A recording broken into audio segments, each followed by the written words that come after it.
Hola, ¿qué tal? Buen día. Soy el doctor Edgar Jesús Tavares. El día de hoy vamos a hacer un abordaje sobre el tema de inestabilidad de la columna lumbar y la decisión de la aptitud laboral. ¿Qué es lo que nosotros como radiólogos tenemos que evaluar en esta importante método de imagenología convencional? Vamos a tratar de hacerlo un tanto fácil para que pueda ser un poquito más entendible. Vamos a comenzar voy a comenzar con esta lámina que es bastante interesante. Hablamos de que genera hasta el 30% el 30% de las personas que padecen lumbalgia requieren incapacidad médica laboral. Estos son datos del Instituto Mexicano del Seguro Social. Y habría, por ejemplo, este banner que es del periódico El Economista, donde habla que pues, la lumbalgia es una de las principales situaciones adversas de salud que generan pues, el ausentismo laboral. Entonces es importante primero hacer una adecuada clasificación de los pacientes, posteriormente agruparlos en zonas de riesgo para poder estarlos monitoreando de manera contigua dentro de la empresa. Entonces, en los estudios de imagen dentro del abordaje periódico que se realiza al personal, pues bueno, son las herramientas idóneas para poder llegar a hacer esta adecuada clasificación de los pacientes y bueno, vamos a ver cuáles son las consecuencias de no hacerlo de manera adecuada. Hablando de la inestabilidad de la columna lumbar, pues bueno, se acepta que como inestabilidad hablamos de que no causa problemas en sí misma, pero que predispone a las afecciones por desplazamientos recurrentes de algunas otras estructuras. Ajá. De esta manera hablamos que el término aceptado de inestabilidad de la columna lumbar es desplazamiento, distensión ligamentaria, atrapamiento nervioso y que esto va a conllevar a una degeneración de los elementos que conforman la estabilidad o que le dan estabilidad a la columna lumbar. Dicho de otra manera, la inestabilidad segmentaria, ya agregamos esta palabra, es una respuesta anormal a la carga aplicada de deformación y una respuesta poco controlada sobre las estructuras en las cuales se está aplicando dicha fuerza.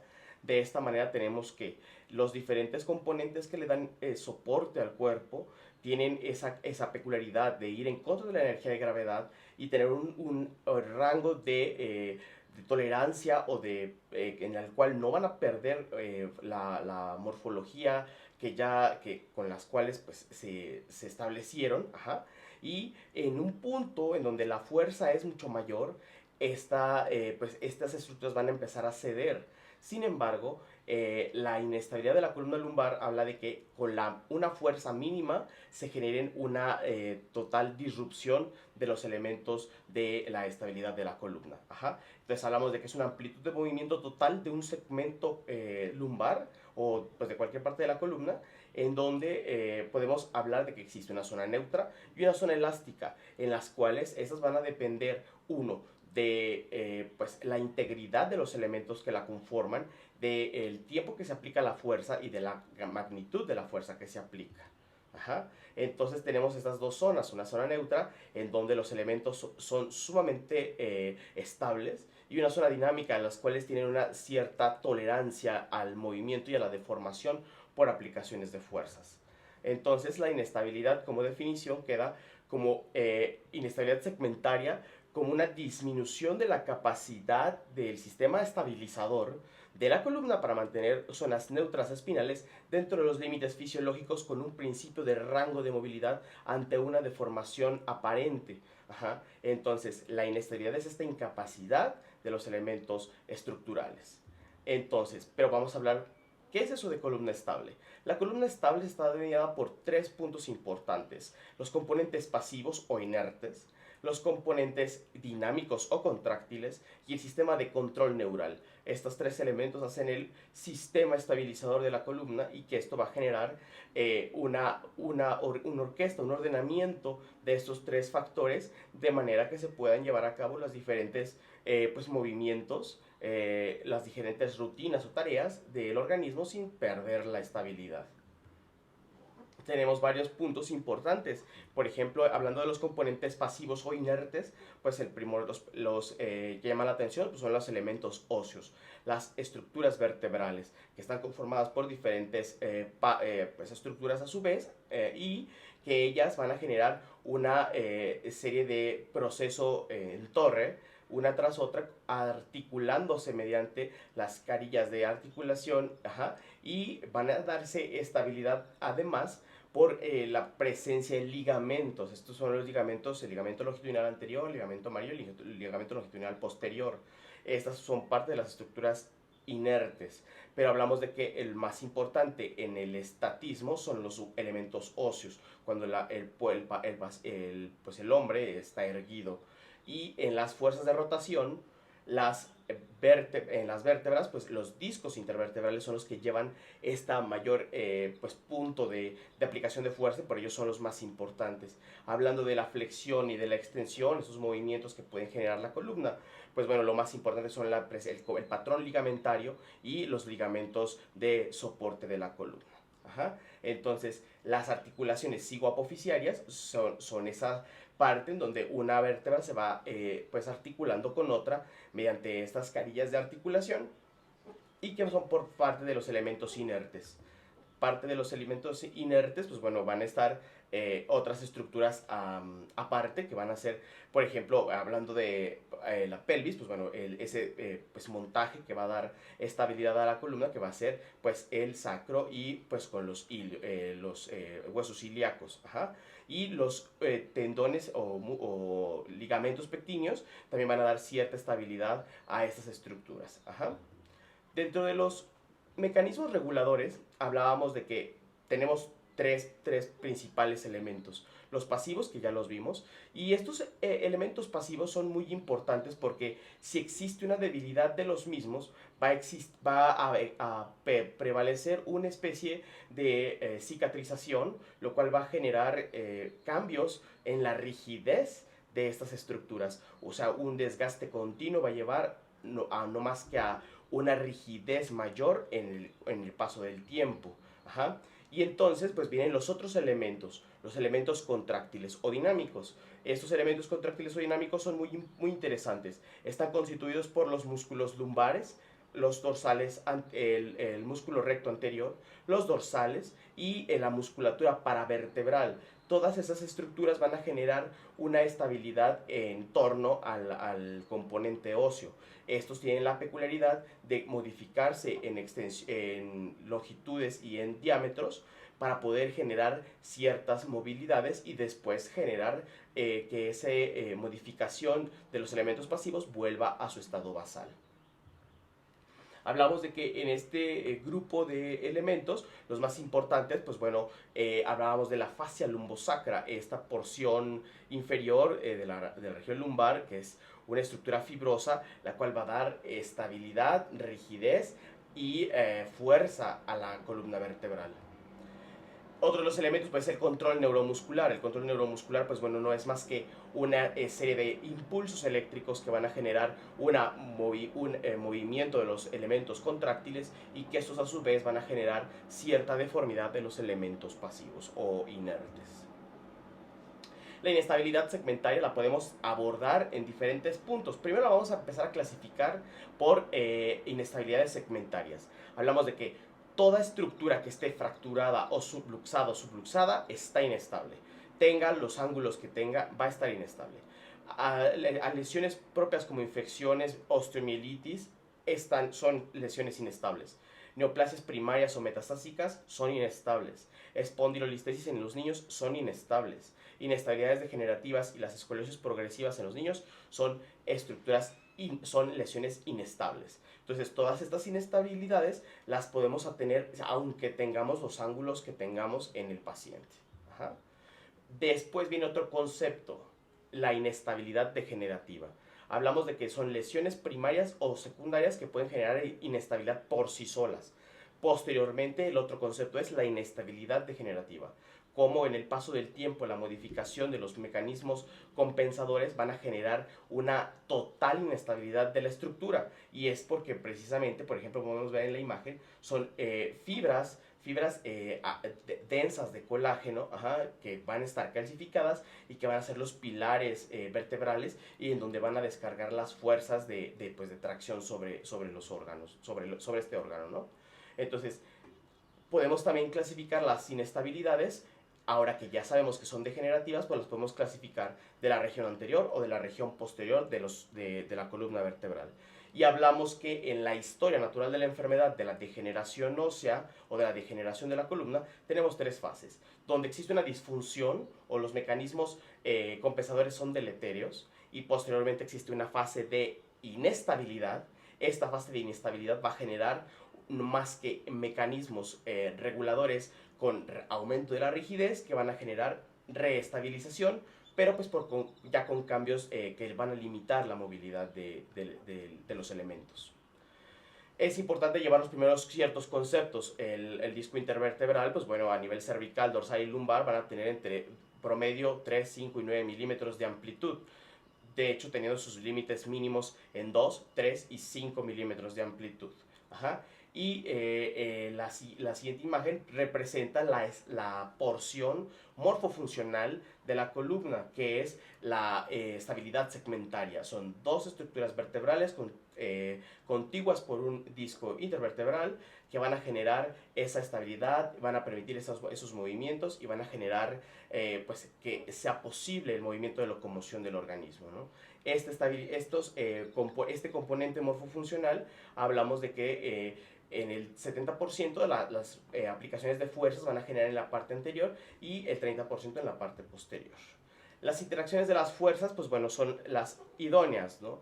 La postura del paciente es muy importante, el peso del paciente, la edad del paciente, el tipo de carga y la cantidad de carga. Y en ese sentido, pues bueno, todas estas estructuras van a generar una interacción que pueden llevar a que este paciente degenere en una inestabilidad o en una limitación, o que el paciente pueda generar pues sus movimientos sin que tenga ninguna pues complicación o ninguna afectación mayor.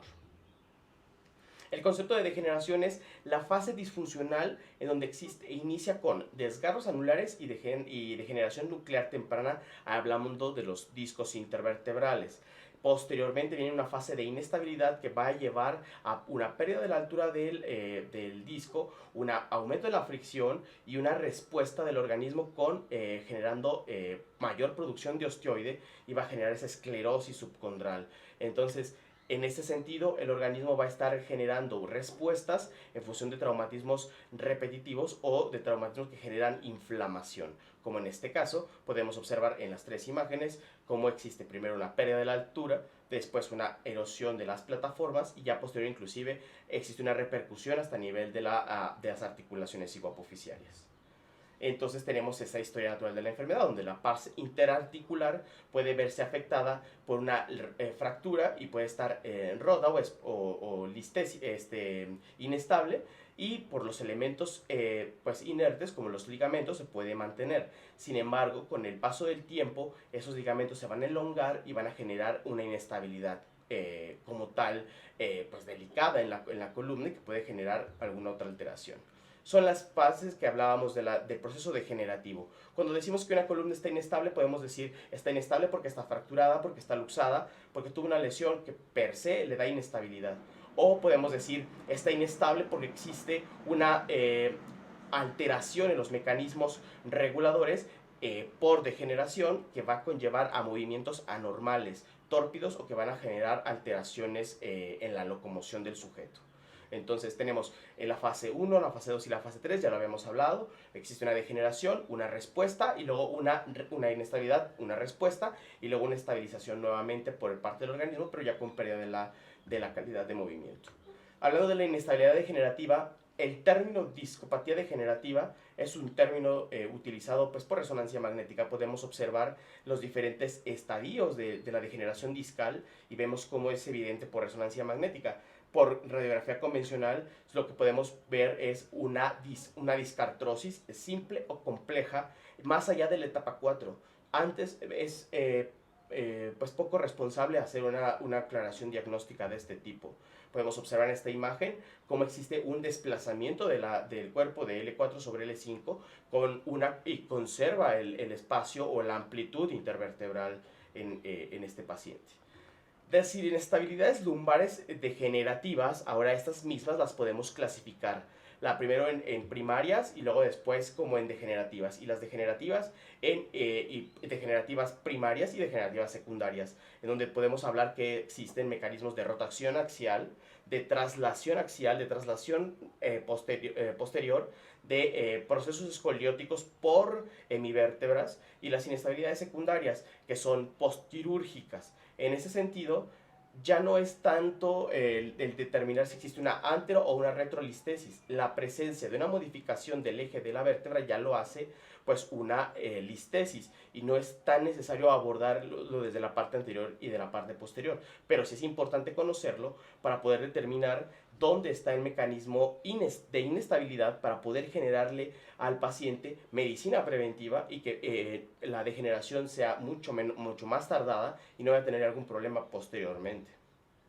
Entonces, la inestabilidad espinal, hablamos de que inicia con un esguince de ligamentos, podría ser. Posteriormente empiezan a haber interacciones entre los discos durales de manera recurrente, generando una compresión nerviosa que va a generar en un atrapamiento de las terminales o de las raíces nerviosas.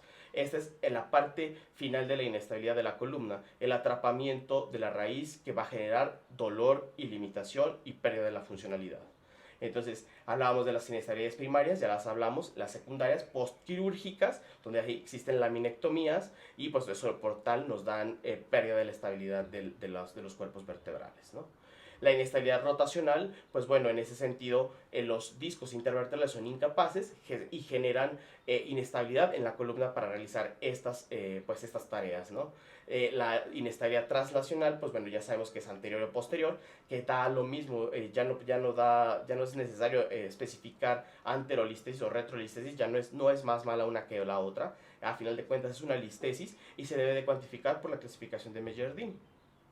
Entonces, hablamos de que existen diferentes puntos de partida en el abordaje del paciente con inestabilidad de columna. Entonces, si esto al final nos va a llevar a una lesión de las articulaciones hipoapofisiarias, y con ello a una espondilolistesis que va a generar atrapamiento de las raíces nerviosas, es importante que preveamos este tipo de cambios y que de alguna manera el paciente se vea beneficiado de medicina preventiva. Entonces, pues el abordaje que como nosotros podemos dar es el siguiente.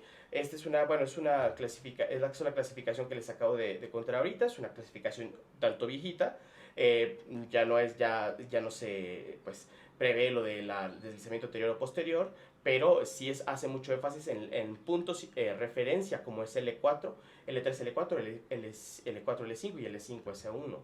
Y entonces en el abordaje vamos a hacer lo cometido, ¿no? Es una inestabilidad del muro anterior o es una inestabilidad del muro posterior. Ajá. Y entonces pues nosotros tendríamos que hacer el abordaje dependiendo de y dar los datos radiológicos que están condicionando dicha inestabilidad.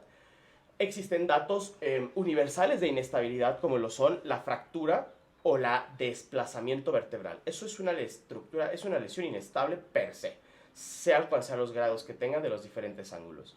La formación de osteofitos, en espolón o en destapador, en este sentido, en la cara anterior de la plataforma superior nos habla de inestabilidad anterior, y eso es un dato patognomónico de columna inestable. Tendríamos que buscar la causa que está subyacendo a esto, pero la presencia de un osteofito con esta morfología es un dato indudable de inestabilidad de la columna. Otros factores, por ejemplo, la basculación pélvica, como lo podemos observar en esta radiografía, es un factor de riesgo de inestabilidad. Hablamos de factores de riesgo, no de causantes de la inestabilidad. Todos los que hemos dicho, los que estamos diciendo son factores de riesgo. La basculación pélvica, la pérdida del ángulo de Cobb por escoliosis.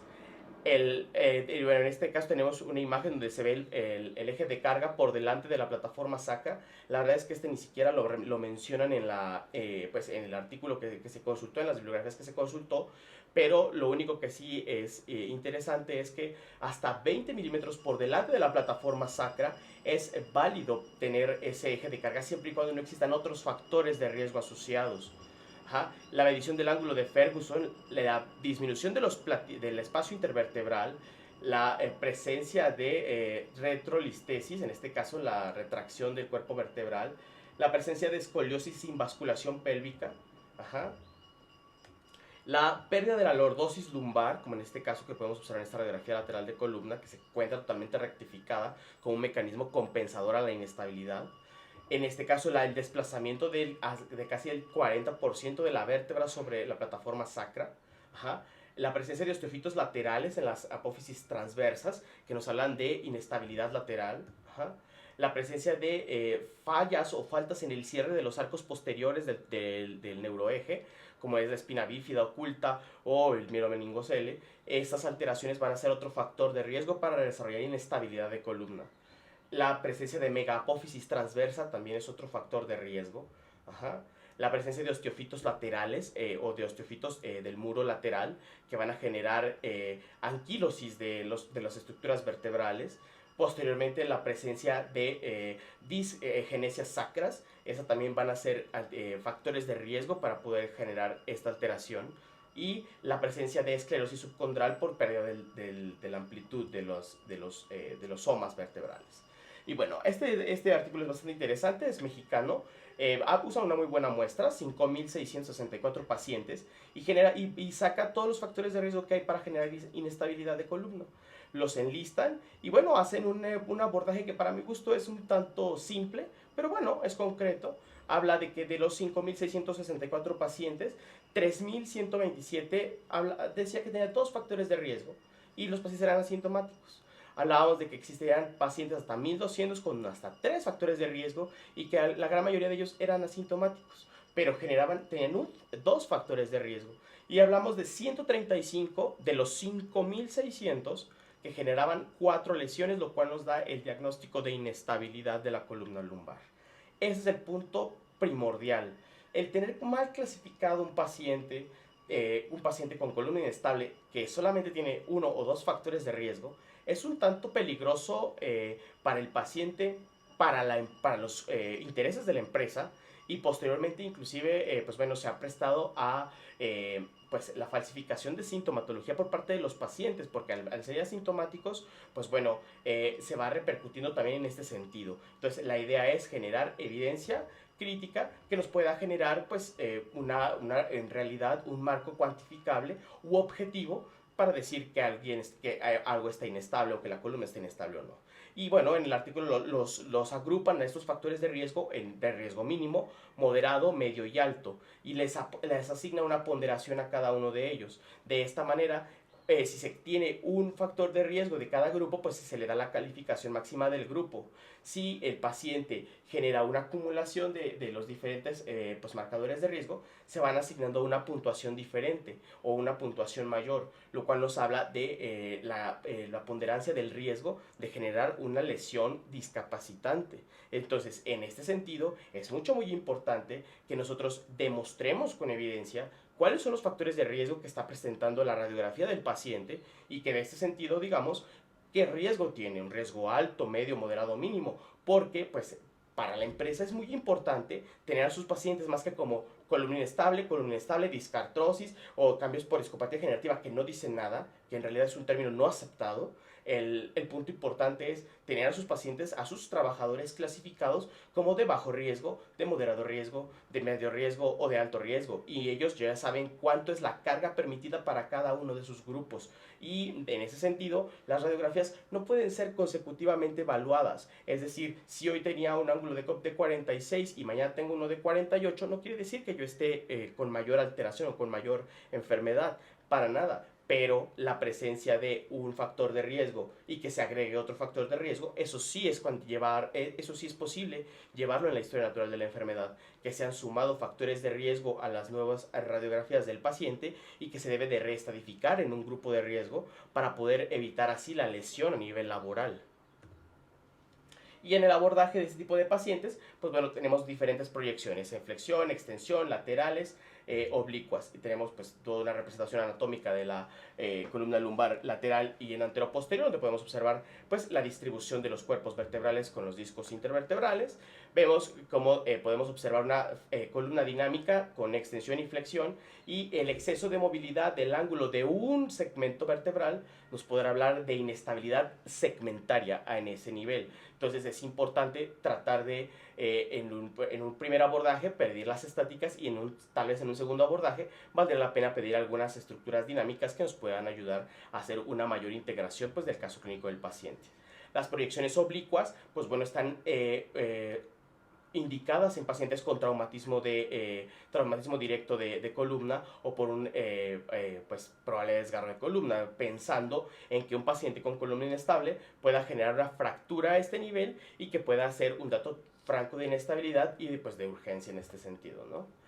De igual manera tenemos que valorar pues, las estructuras del sacro, que son pues, importantes, dado que ahí va a caer la mayor cantidad de impacto de fuerza pues, de las diferentes actividades, y existe un innúmero de ángulos que podemos nosotros cuantificar de alguna manera o de otra, con un patrón, con otro, con una línea diferente, y que a final de cuentas traduce solamente factor de riesgo, pero que ese factor de riesgo debe de estar pues, clasificado como de alto, moderado o bajo riesgo, para que pueda ese paciente generar una estadística real y yo pueda hacer un abordaje verdadero y no simplemente poner pues comentarios basados en la experiencia, vaya.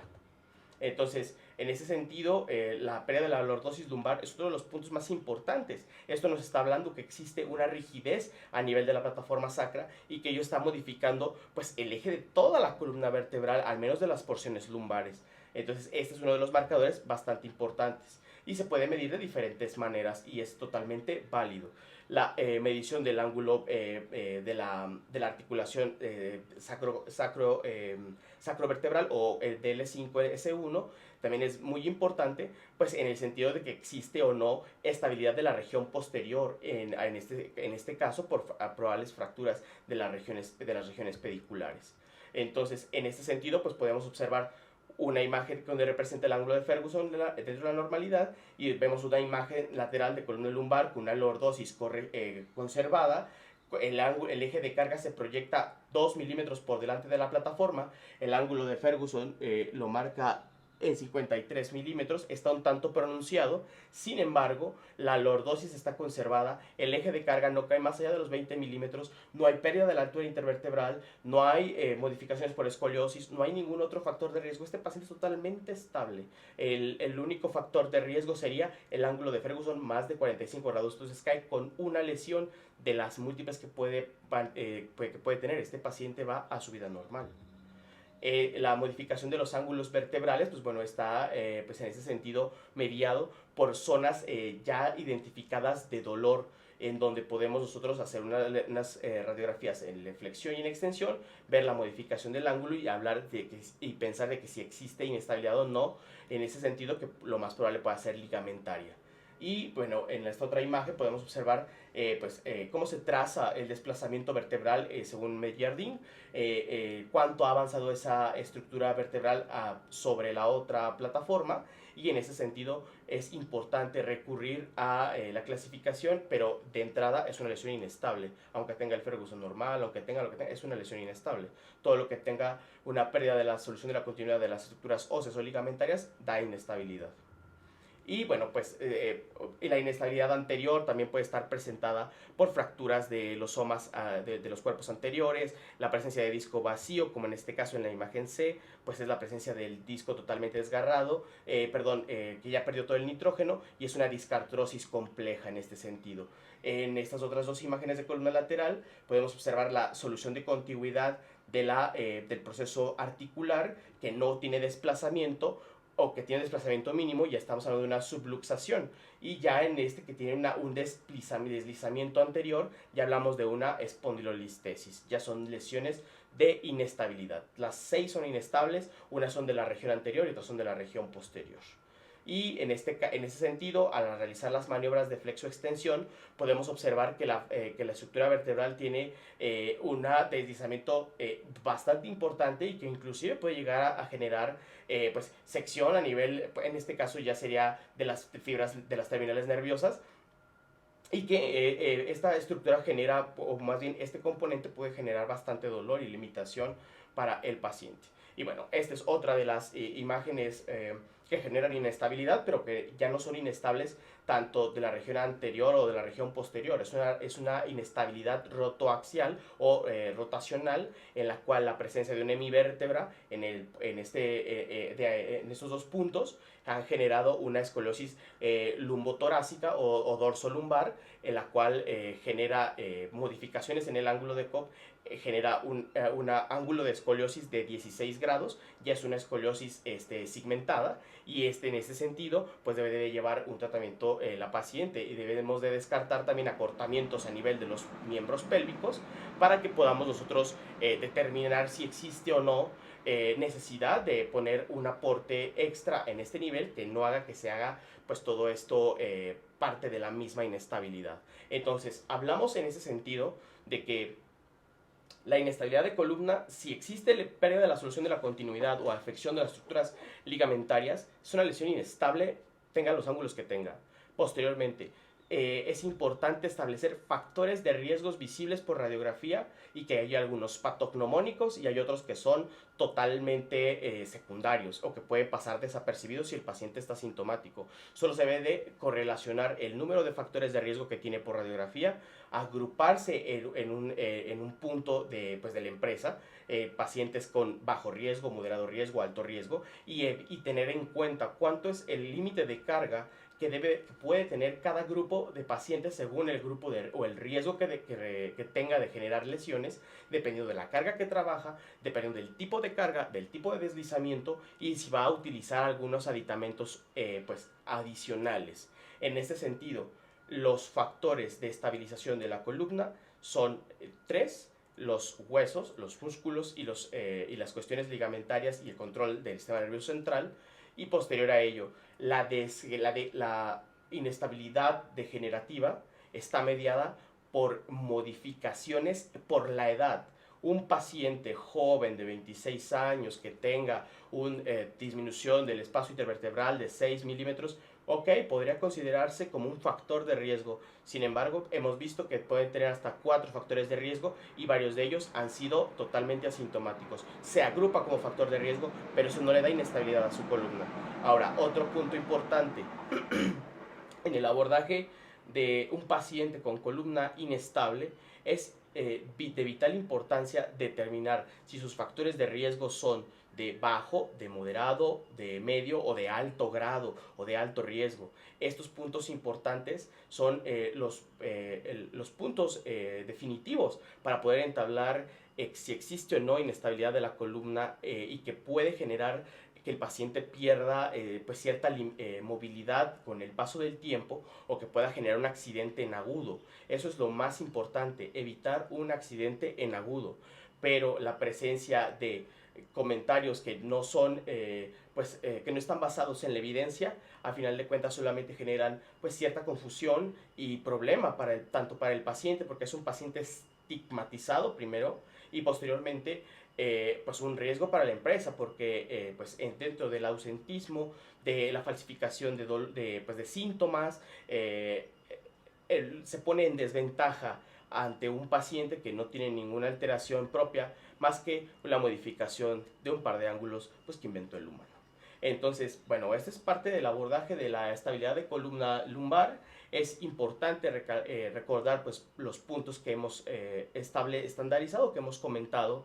Es un tema un tanto complejo, pero la radiografía lateral y anteroposterior de columna lumbar con dinámicas seriadas muestran un estándar óptimo para poder clasificar a los pacientes en diferentes grupos de riesgo, y que ello genere, primero, confort para desarrollar las actividades, segundo, seguridad en los pacientes y seguridad en las empresas, porque el riesgo de pues, una lesión traumática en un paciente que no está adecuadamente clasificado, es muy alto.